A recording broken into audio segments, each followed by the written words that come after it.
Okay, everybody. Thank you for joining. We're live now. It's 3 o'clock Dutch time. I think if you're calling in from India or that region, it's 6:30, 7:30. So a bit later than that. So good evening if you're there, and good afternoon if you're here in Europe. We have Jacob again with us. Jacob, this is your third or fourth time, I think. So you know this game, Zoom webinars with chemo participants. Guys, for everybody listening in, Jacob is like me. He's a Dutch guy, so he can handle any question you may have. And I know Jacob a bit on any difficulty level. So whether it's a simple one or it's a way more advanced one, he will have something to say to you that makes sense. So I cannot hear your voice, sir. I think we're live, right? Yeah. So Jacob, no further intros from me. People have seen you before. At least some will have. I know the quality will be good, and it's going to be lots of fun. So I will hand over to you. And of course, you have my help when it comes to filtering questions and posing them to you during the session. Awesome. Thank you, Rens. I think this is actually even my fifth webinar for chemo now. So it's almost an anniversary. You need to allow me to screen share, I think. On it. Here you go. Now you're the host. Okay. Here we go. Let's see, it should be this one. All right. So yes, excellent. And yeah, thank you, Jens. Hi everybody. So I already saw in the chat some questions about whether it was beginner friendly, but I hope to be able to give you a bit of a recap also of previous webinars I did on blockchain and crypto in general. I won't go into too much detail on that unless you ask me to, but there might be people who already also viewed that. So. My name is Jacob Boersma, as mentioned previously. I'm a technology advisor and strategy advisor in the areas of payments, digital identity, and blockchain. I founded the blockchain team at Deloitte in the Netherlands now 7 years ago. And I've been active with cryptocurrency even since before that time. But enough about me. Let's go on to the actual meat of the topic. So as I mentioned, I'll do a short intro and recap of what is blockchain, what is cryptocurrency. Then the most time I think will be devoted to how do cryptocurrency the use cases feature in finance. And there's actually a lot to say about that, and I feel I'm only scratching the surface. So if there's any very specific topics that people want to address, I see somebody already raising a hand. But please feel free to drop specific questions or topics in the comments, and that's easiest to handle by Rens or by myself. And then I will also go into a few blockchain use cases that are related to finance, but that might be a bit beyond cryptocurrency specifically. So, but as I mentioned, the most important thing is what are your specific learning goals? So please feel free to drop those in the chat or in the comments, and we will address them if they are not addressed by me already by the end. Then we will address them in some way at that point. So, very briefly, a history of money and of cryptocurrency, just to kind of illustrate where one starts off and where the other kind of takes over. So, if you look at the long history of money. Of course, it starts with and of transactions and of payments. It starts with a barter economy. So that's the image on the top left. Before there was money, people already wanted to exchange goods and services, so they had to barter. And this would, of course, be usual illustration of somebody takes a cow to market and wants to exchange it for grain and eggs and whatever. So without something like money, you really are working on a very trust-based system.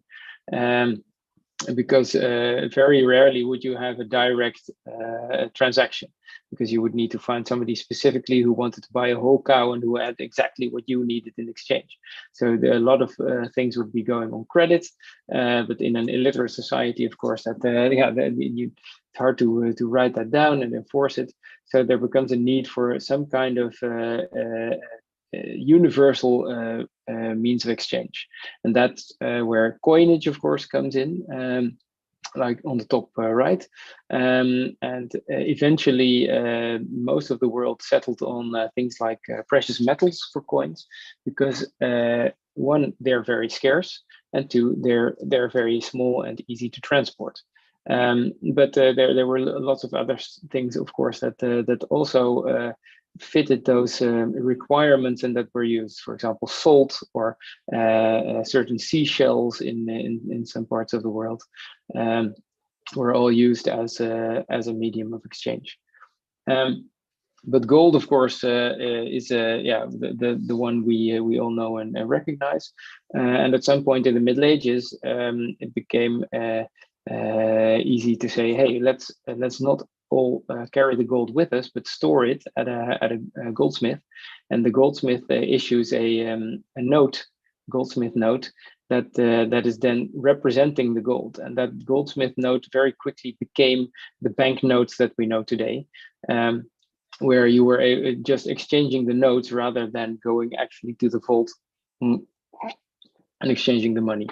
And of course, at some point in the 1970s of the previous century, the direct link between the dollar and gold was severed.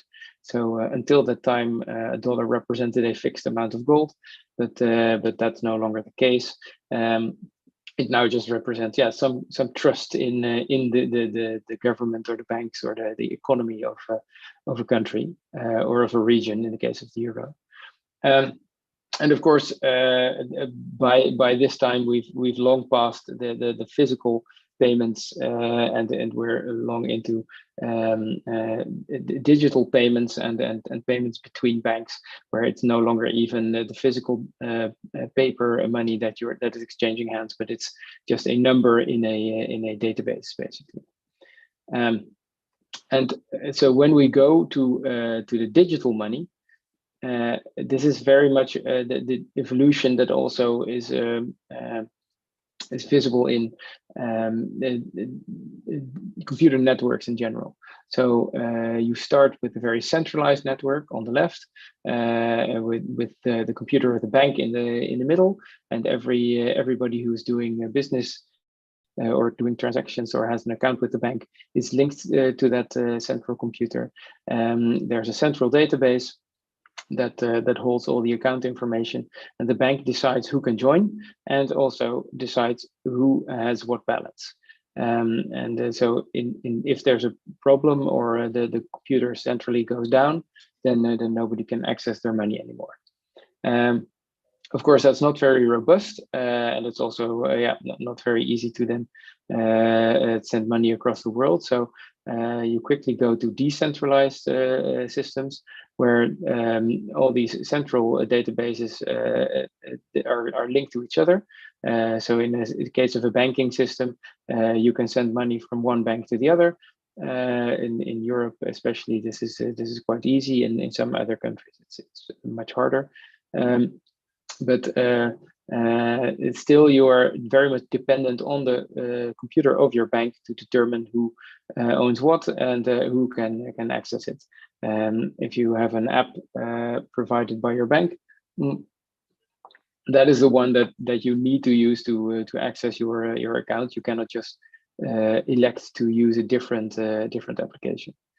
And the most robust and the most distributed network that we have is the fully distributed network illustrated on the right. And that's how the internet in an ideal situation also would look. So there's no central authority. everybody can send information to everybody else.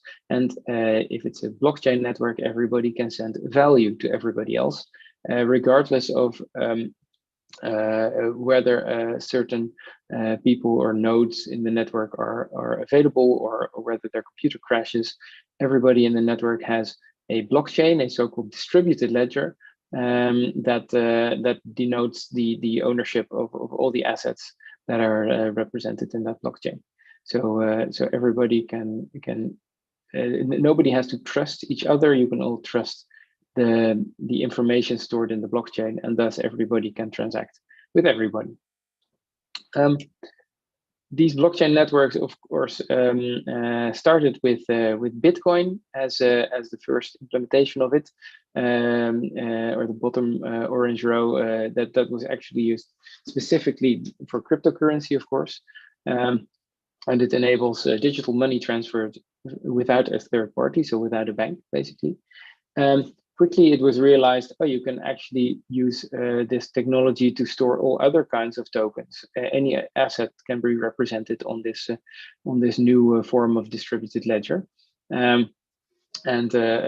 Specific blockchains have also been created that are very specialized in doing that kind of transactions. VeChain is an example of that. NFTs are one of the newest sort of tokens that are very popular to transfer on these blockchains that are not a currency, because they're all unique. The next phase, of course, is then that you don't just transfer tokens from A to B, but that you make them programmable, and that you put conditions on top of them. And then you create so-called smart contracts. So you get programmable money, programmable transactions. You enable things like decentralized finance that I will go into a little further along as well. And the best example of a blockchain that supports that is the Ethereum network. Another way to look at different blockchains is at the bottom of this slide. You have so-called public permissionless blockchains, which mostly use a proof of work consensus algorithm. And these are the well-known ones like Ethereum and Bitcoin. No public means that everybody can read the blockchain. And permissionless means that everybody can also join the blockchain and send transactions. Nobody needs to give you permission for that.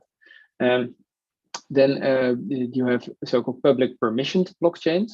So still public, so everybody can read the blockchain, but not everybody can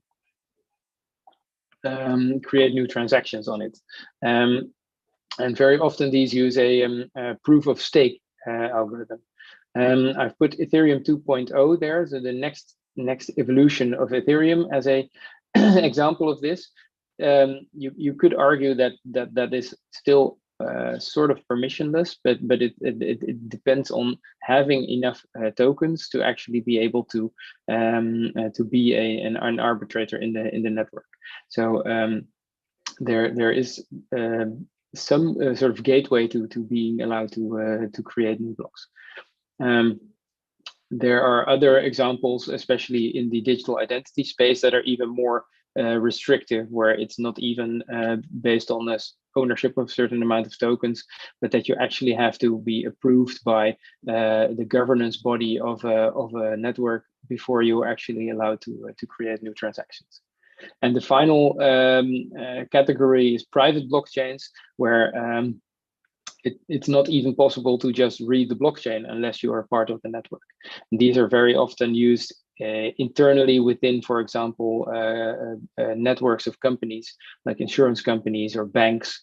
There's actually a very large amount of private blockchain projects that exist. And it's hard to know exactly how many, because of course they are by definition private, so not everybody can view the blockchain. So that was very much in a nutshell. Where did blockchains and cryptocurrencies come from, and what are the categories of blockchains? I highly recommend that you watch the recording of the general blockchain webinar to get some more in-depth views on that. But if there are any very specific questions, of course, it's possible to put those in the comments. I have a couple of questions, Jacob, but I think they're for later at the end, because they okay, then we'll save them up. Yeah, save them. We'll go into the uses of these technologies for finance, and this is really a kind of the very logical first application of cryptocurrency and blockchain technology, because of course cryptocurrency was designed to be a alternative to banking and to fiat currencies, as they're called, like the dollar and the euro. Bitcoin literally emerged out of the financial crisis of 2008 to be a non-centralized way of storing value and doing peer-to-peer payments, where the banks are not involved, and so there is no risk of a bank crashing or going bankrupt and losing your money. When cryptocurrencies were first created, there was a big wave of fear from banks, because they thought, oh, this is going to make us obsolete. It turns out that maybe is not the case, or at least not in the very short term.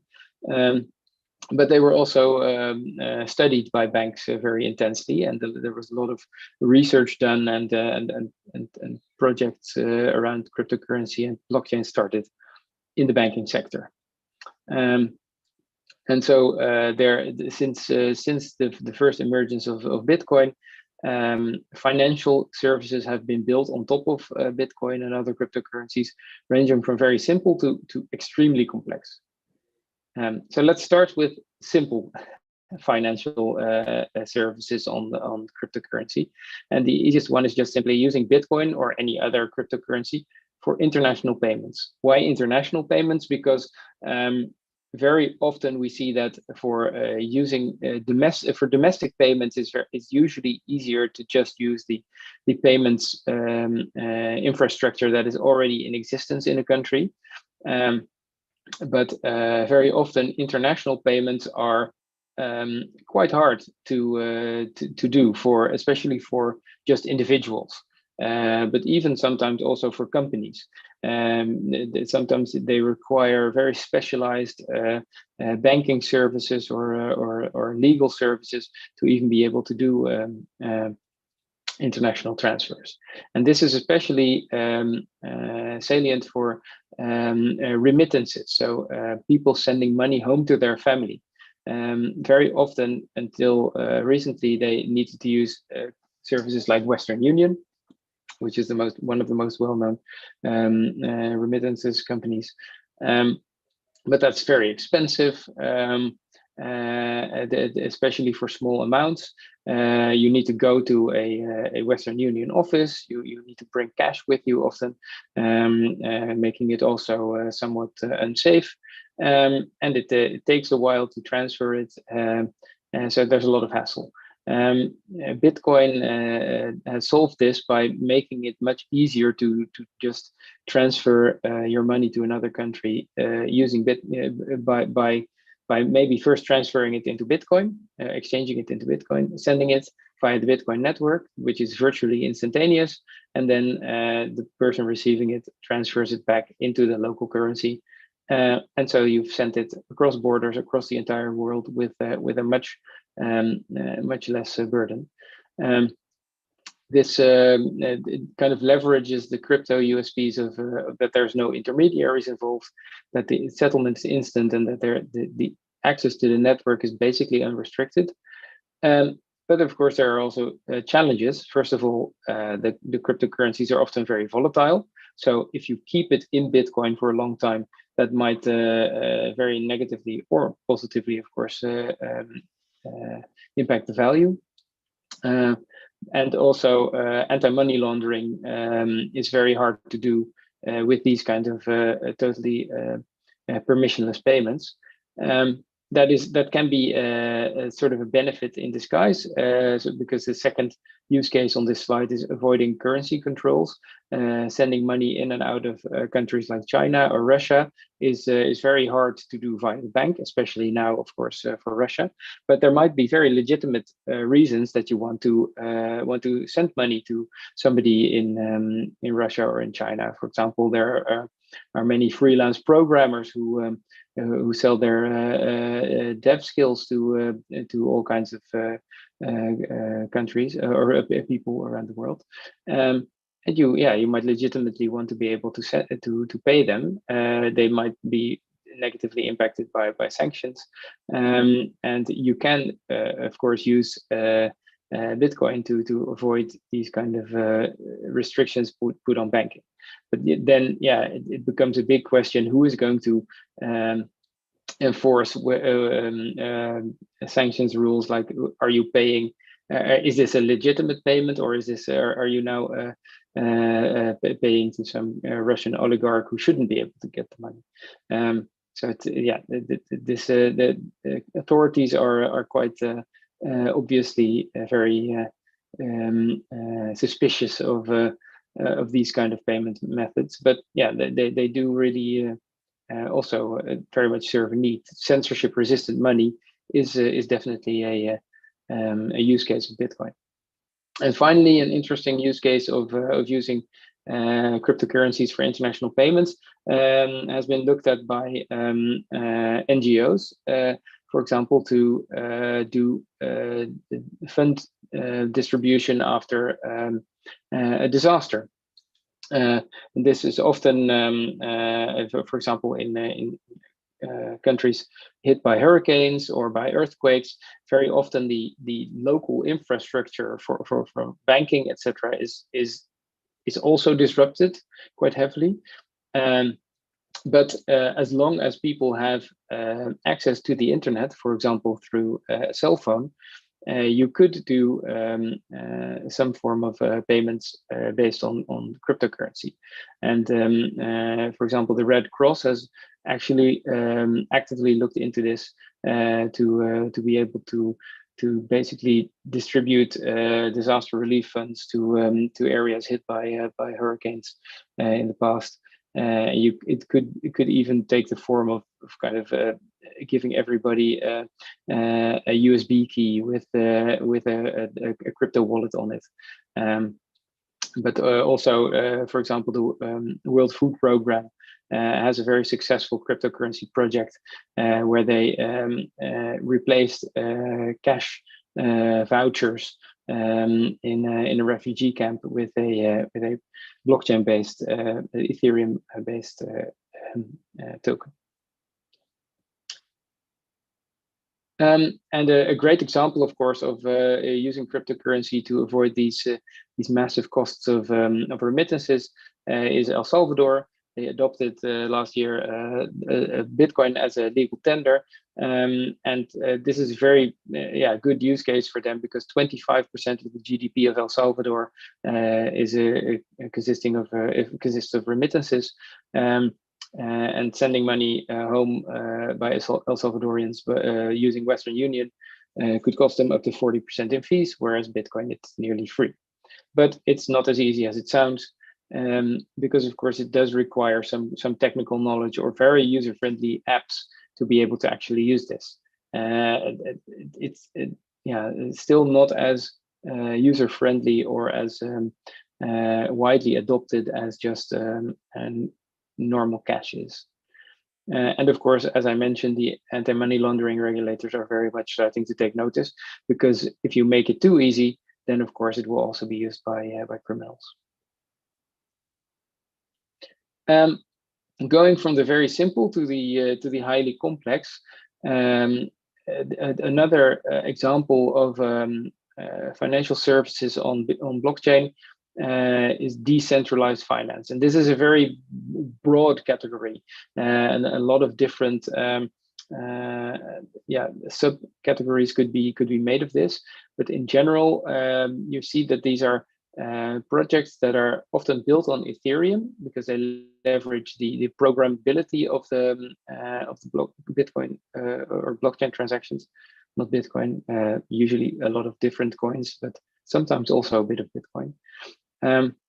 And they very much contrast DeFi, decentralized finance, versus TradFi, traditional finance, by saying these smart contracts are very transparent. Everybody can see what's happening. They're available to all, so it's not just some kind of financial elite that is able to access them.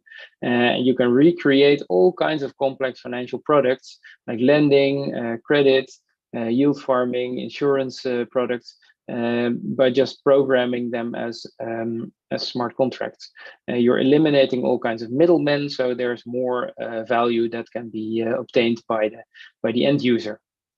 But there's also a lot of risks involved.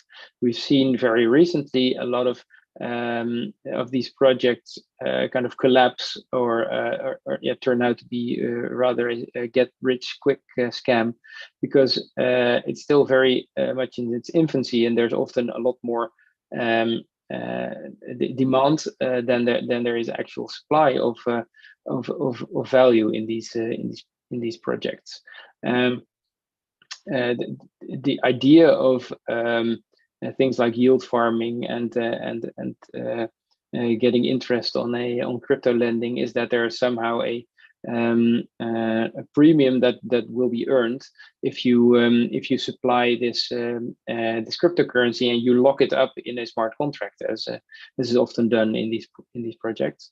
But that does very much depend on whether there is any actual value that can be obtained in the real world by these tokens. And we're still very much in this sort of startup hype phase where it's still hard to see where the actual value is very often.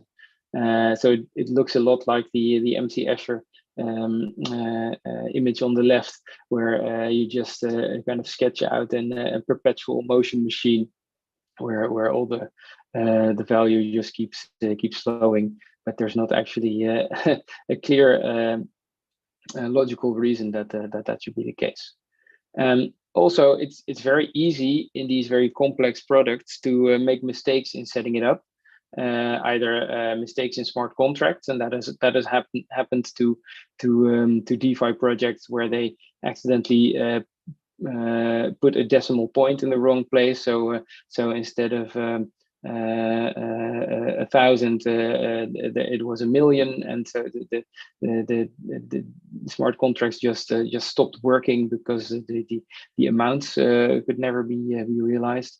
But also you can set up. You can put it set it up in such a way that there's unintended consequences in the case that the market goes a certain way. That happened, for example, with Luna and the UST stablecoin, and I will get into that a little bit more a bit further on. It's very much still in development, so be wary of these kind of projects. There's a lot of potential, of course, because you can definitely see the potential and the absolute value in making financial products more accessible.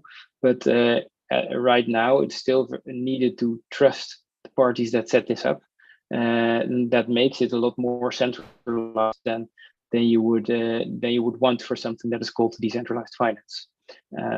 So yeah, there's a lot of calls now to regulate these kind of systems as well, and so it very much depends on whether they can keep claiming that they're very lean and low overhead. If suddenly there needs to be some kind of regulatory compliance that needs to be followed. If we look at the sort of two big chunks of decentralized finance, you have crypto lending on the one hand, and there's a lot of crypto lending platforms out there. But basically, this is based on the idea that if you just have a cryptocurrency in your wallet, it doesn't really do much for you. But if you then lend it out through this platform to somebody else or to a group of people, then they will pay it back with interest. and the crypto lending platforms, they facilitate this by making it easier for people who were looking for lending and people who are offering lending to find each other and to automate the payouts. The BlockFi is one of the most well known of these, but they are also seem to be in a bit of financial trouble. They've had to reduce the interest payments that they pay out by quite a lot, actually. And it also, again, the big question is, who are these people who are actually demanding to be able to lend this cryptocurrency? And very often, this is a category of people or companies that want to do short selling of cryptocurrencies. So just the mere fact of lending out this cryptocurrency facilitates parties that want to be short selling that cryptocurrency, which kind of puts a downward pressure on the price of it. So there's a big question on whether or not it's actually a good idea to lend out your cryptocurrency in this way. Yield farming is a sort of further developed or more complex version of crypto lending. So instead of just providing one token to a lending platform and receiving that token plus interest back, there's a whole complex of smart contracts where you lock up a certain token in the smart contract. In exchange for that, you get another token that is then used in all kinds of other ways to be able to get yield on that, to get an interest, basically. And the idea is that at some point you will be able to either exchange those other tokens back to the original token, or do something other with them that is valuable to you. And the smart contracts will often be set up in such a way that they algorithmically handle all kinds of risks in the changing of value of the underlying collateral. But this doesn't always work in very quickly changing market circumstances, as we'll see a bit later on. But the unique selling points of crypto that are leveraged here are, of course, mostly the programmability. You can create any kind of really complex algorithm using things like Ethereum. Unrestricted access, so everybody can use these DeFi platforms without any kind of scrutiny. It's very fast, and in theory, it's very transparent. But the challenges are that there are a lot of scams out there, and that the transparency only goes so far, because it counts on you being able to verify these kind of smart contracts, and that is not a lot of us who can do that. So either there will sometimes be bugs in there that make it not work as intended, or it's hard to understand the interactions, and then also in some market circumstances, suddenly there can be a sort of a domino effect with sell-offs being triggered automatically, and the whole market collapsing, or at least becoming highly unstable. One specific category of decentralized finance projects that I wanted to highlight are called DAOs, Decentralized Autonomous Organizations. Again, these leverage the USPs of programmability and transparency, and also the ability to create a distributed governance. So there's not one party in charge, but it's a group ownership. That's something that's very easy to do in a blockchain system, and of course very difficult to do in an actual company where there will often be just one CEO or a board of directors. The challenges of DAOs, again, are the complexity, because you're creating not just a DeFi a smart contract, but in theory a complete organization that it consists of smart contracts. Another challenge there is the legal recognition. If you call something an organization, very often that comes with a lot of legal requirements in a lot of countries, and the question is whether a DAO actually can comply with these kind of laws. But the first real implementation of a decentralized autonomous organization, which was originally called the DAO because there weren't any others at that point, was very successful. It was in 2016, but also you could also say it was a great failure because it attracted a lot of money from investors. Everybody wanted to become an investor in this decentralized investment company, but it was also very quickly hacked because there was a flaw in one of the smart contracts that allowed a smart hacker to siphon off the invested funds.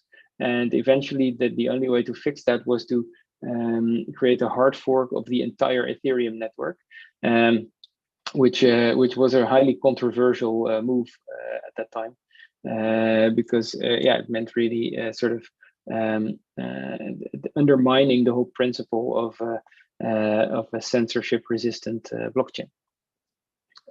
Since a few years, there's a whole new wave of DAOs being set up, and they're very often mostly used for things like fundraising, for managing the community initiatives, and for setting up collaborations. And this is again something that's very interesting to do on an international level, where it might be very hard to set up an actual legal company, but if you are, for example, a group of developers that are working together to create an open source project, you could set up a DAO to manage the receiving of funds and the distributing of it between the different developers based on rules that you code into the smart contracts. You can also use it to, for example, handle fundraising if you want to make it really transparent where the money is going, and to really reduce the overhead of something like that. We've seen DAOs be set up, for example, to help the people in the Ukraine by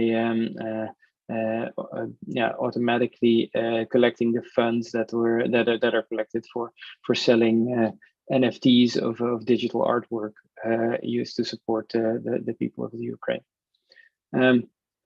There's a lot of research being done on setting up the governance, because that of course is kind of the Achilles heel. If you set that up to be too centralized, then it doesn't really matter that the technology is decentralized, because it will still be a very centralized organization. So it's decentralized in name only. And there's actually a couple of researchers in the Netherlands that are doing PhD studies on how to set up truly decentralized governance and what that entails. Another piece of the puzzle for setting up decentralized finance applications and using crypto in finance is called stablecoins, and these seek to solve the problem of volatility in cryptocurrencies. So where we've seen a lot of cryptocurrencies really be volatile in value, especially in the last months, there's been a lot of depreciation of cryptocurrency. So it doesn't really make a lot of sense in those kind of situations to hold a lot of cryptocurrency, because the value will go down faster than you can spend it, basically. And stablecoins seek to solve this by creating basically cryptocurrency tokens, but which are pegged to the value of, for example, the US dollar, or to the euro, or to another coin. It really doesn't matter as long as you make it clear from the outset. And that, in theory, should make it much easier to use it as a store of value and a unit of account. This is very often done by centralized organizations. Meta, the parent company of Facebook, has also looked into this. Their stablecoins project first was called Libra, then they rebranded it to Diem, then they kind of got rid of it, but recently apparently they restarted a new sort of stablecoin initiative, which is internally apparently called Zuckbucks or something similar. But just the fact that such a huge billion-dollar company is looking into creating an alternative form of digital currency really, shows that there's a big big demand for it. And also governments even are looking into this, but then we call it central bank digital currencies, and I'll come to those a bit further on. And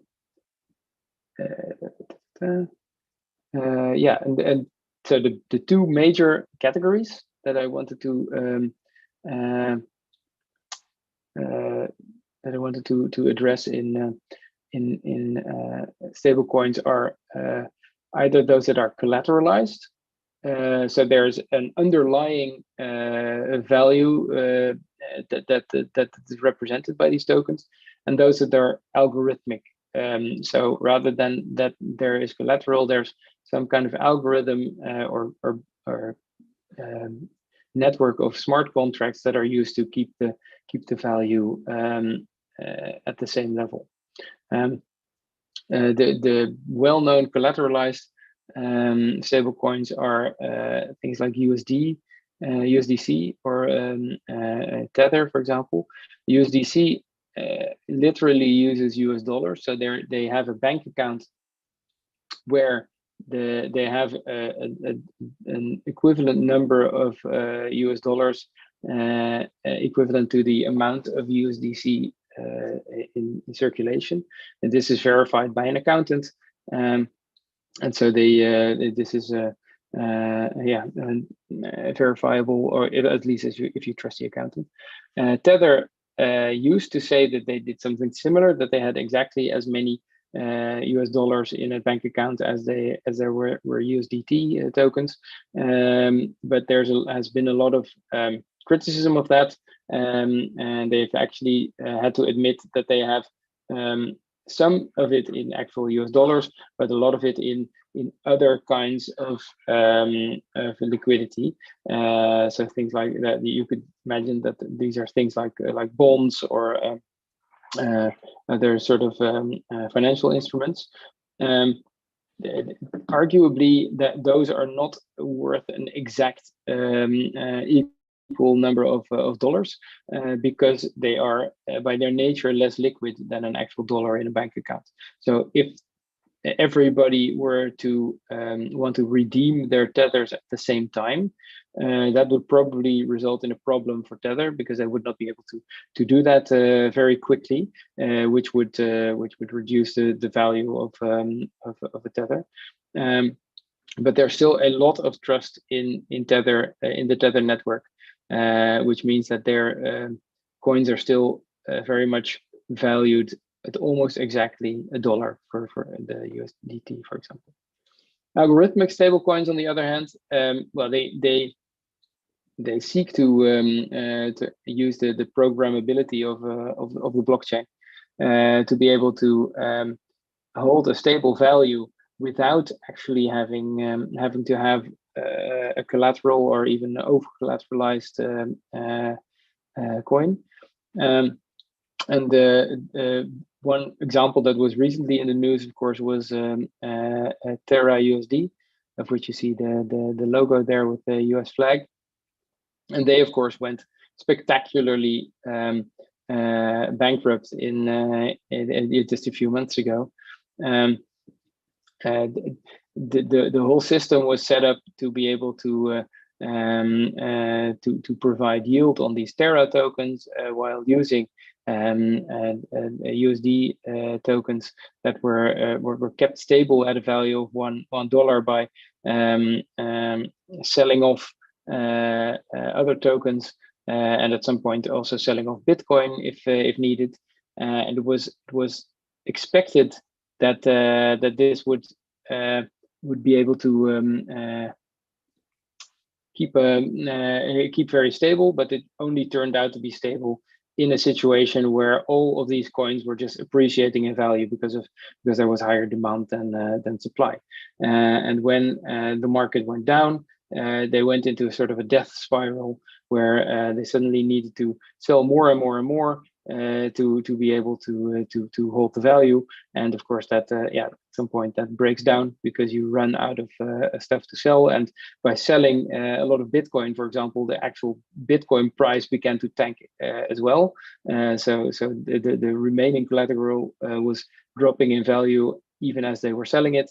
So that kind of went to the bottom.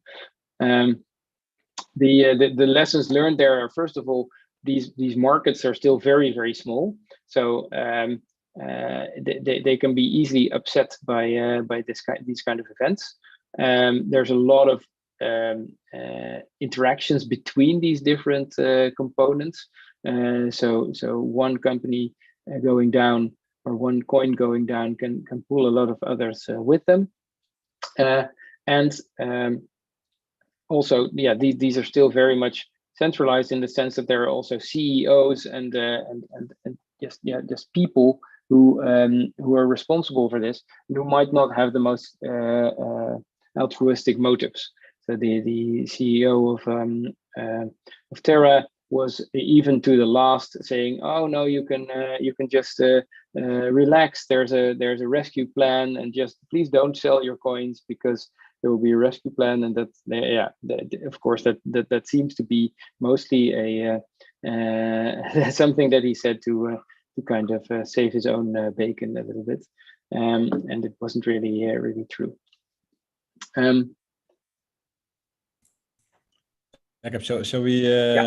Shall we jump in some questions in a bit, because the list is quite long. Okay. So how many slides do we still have before in the presentation? I have two more for so let me quickly go through CBDCs and programmable money, and then we can field some questions, because the rest is just some use cases that are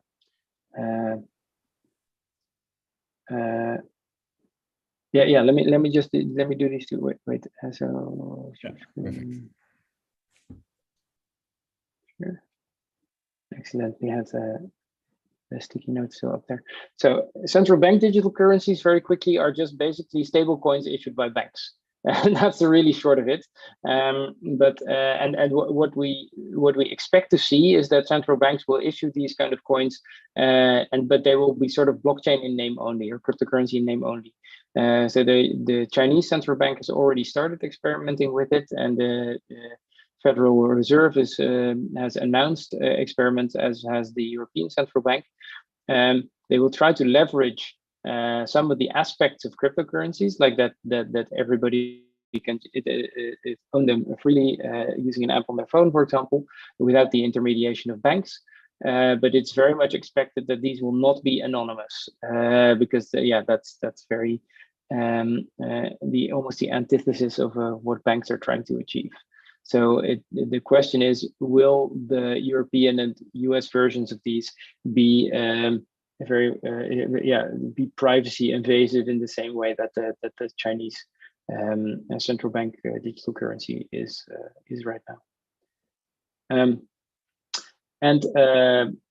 One last point that I wanted to make is that even without these very complex and centralized applications of cryptocurrency and finance, there's already also just functions within cryptocurrencies that can be used for really interesting use cases. All major cryptocurrencies have these programmable features, especially Bitcoin and Ethereum, of course, allow for things like multi-signature accounts, where you can create a wallet that is handled by multiple people. That's very useful, for example, for if you're a company or a foundation or something like that. You can create time-locked accounts, so you can make sure that a certain blockchain address cannot be spent until a certain time is met. You can create prediction markets to say, oh, I only want this transaction to go through if a certain outcome is verified by this independent source. You can use that for things like sport betting, but you can also use that for things like an insurance policy. So if you have, for example, weather insurance as a farmer, if the weather institute says that it has rained a certain amount, then the payment of your insurance is automatically initiated. And finally, you can have things like traceable transactions. So if I'm donating to a charity, I'd like to be able to see that the money actually goes to the country where I'm donating to, and to the causes that I'm donating to. And this blockchain really enables that kind of transparency to be created. So the real question is, how do you want to combine all these building blocks into innovative financial solutions? Because all the pieces of the puzzle are there. It just remains for creative startups to put them together into a whole. So the next part would be a number of blockchain and finance use cases, but let's first field some questions. Great.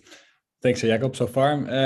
So I have a list of 10 questions here, and I think some of the use cases may pass as well in the discussion. So the first question that I really liked is how can decentralized finance benefit underdeveloped economies such as Gambia? So, and the note was, we're still very much dependent on centralized finance through the IMF and the World Bank. Yeah. So any thoughts? Yeah, great question. I think that's a really good area, actually. I think in fact, there are a lot of use cases that really could benefit developing countries, because it allows you to kind of skip over the whole banking infrastructure and just go directly to internet-based decentralized financial applications. However, there's also quite some caveats with that, because very often you will see that the countries that stand to benefit the most will often also have not as good an internet infrastructure or a penetration of smartphone usage. So you don't want to replace reliance on one institute, banks, with a reliance on a different institute like internet providers or smartphone companies that are just as unavailable in these countries as the banks are. But that being said, we're actually writing a report right now for the United Nations that really looks exactly at this question: how what is the potential of these kind of DeFi applications for these kind of developing countries?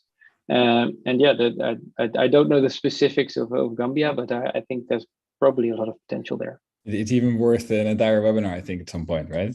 For sure, yeah. Yeah. Then 2 easy questions for you. So the first one is, can people get the PowerPoint? And so yep. I think that's yes, right? And if you send it over to me, I'll send it over to them. So that's coming to your inbox in the next half an hour. And another easy one: what are smart contracts? What are smart contracts? Yeah, that is that. Here's it's not so easy, but relative. The one that you the short answer is view the blockchain in general webinar. But yeah, just very quickly, smart contracts are basically programmable transactions. So smart contracts is a bit of a misnomer, because they're not smart. They just do exactly what you program into them, and they're not contracts in the legal sense. They're financial transactions on a blockchain. So a simple smart contract would be only send this Ethereum payment if 100 other people also send a similar Ethereum payment in a certain time frame.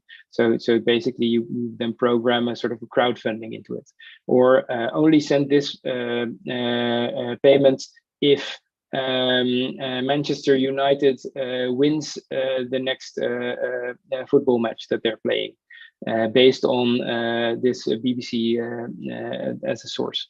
So you've created a sort of a sports betting contract, and you can make them super simple. You can make them incredibly complex. Anything that you can program on your computer, you can basically also program into a smart contract. Clear. That helps. Then the whole notion on banks, right? There is also a question like can banks benefit from blockchains, or is that the opposite? Is that this more disruptive technology to banks? I think it's both. I think a lot of banks, the more innovative a bank is, the more they will be able to benefit. And you see a lot of banks that are working on blockchain, or at least distributed ledger technology.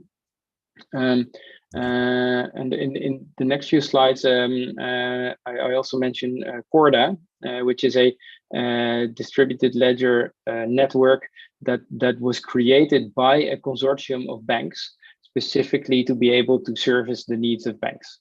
And the tricky part is that banks will have a hard time using things like Bitcoin or Ethereum, because those are fully permissionless, and banks will often need to be able to identify their clients to a very high degree.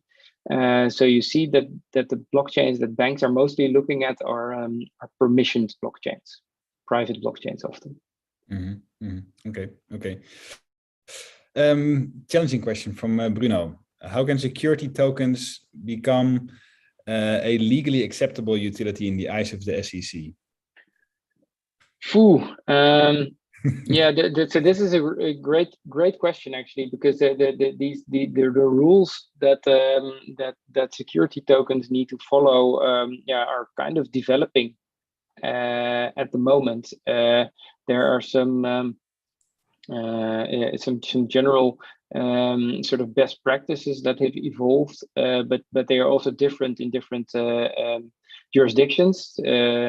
So that's also often tricky, that Europe will have a different view of what is a security than the US, for example.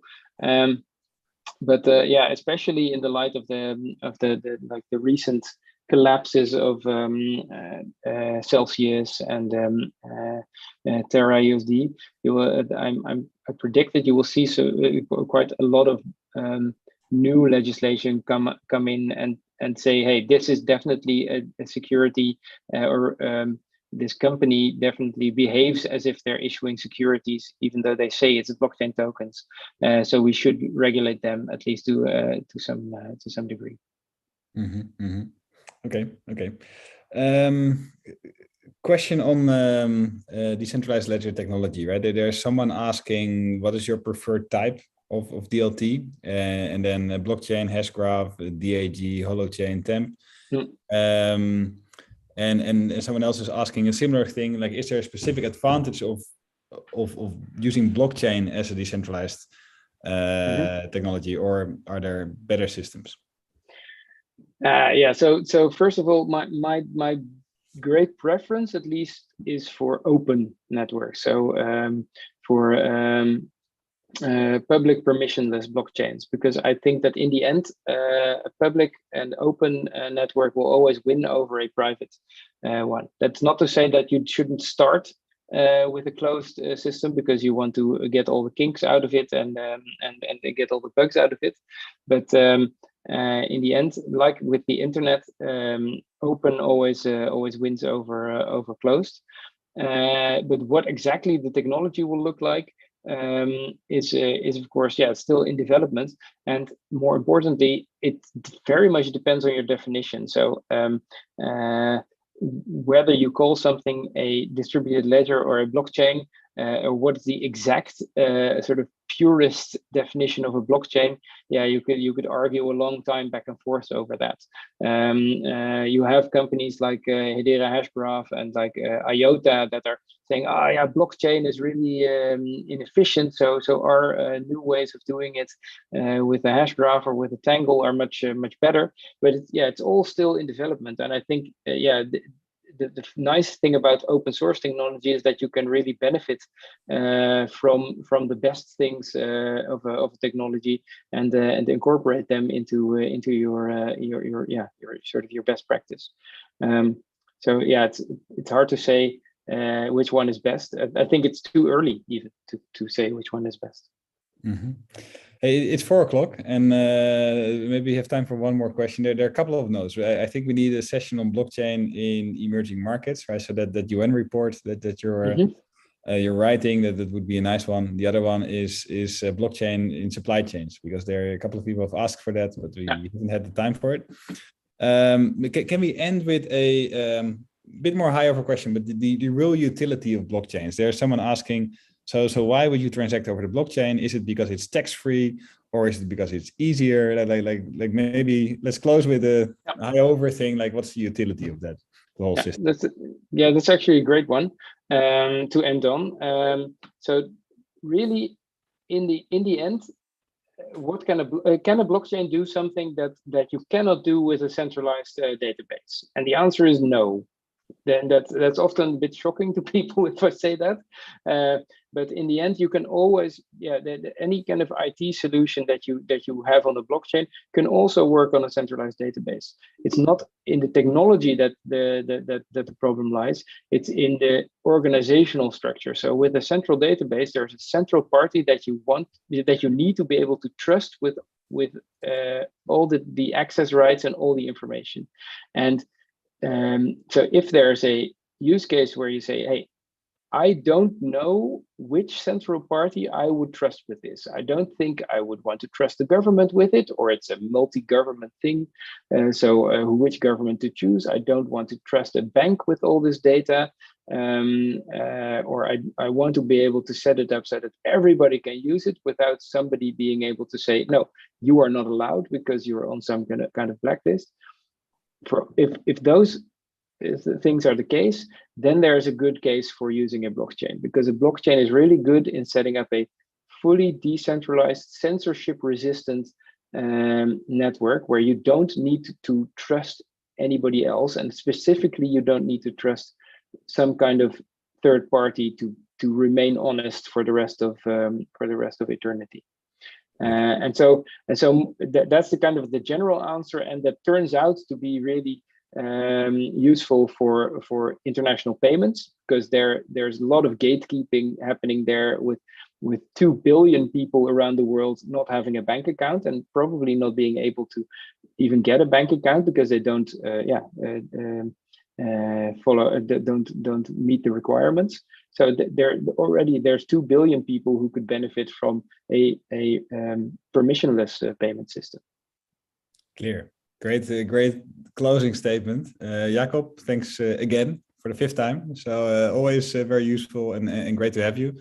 My access to the chat somehow has been blocked by Zoom, but I'll share the PowerPoint. I'll share the link to the certificates. I'll share a link to the recording.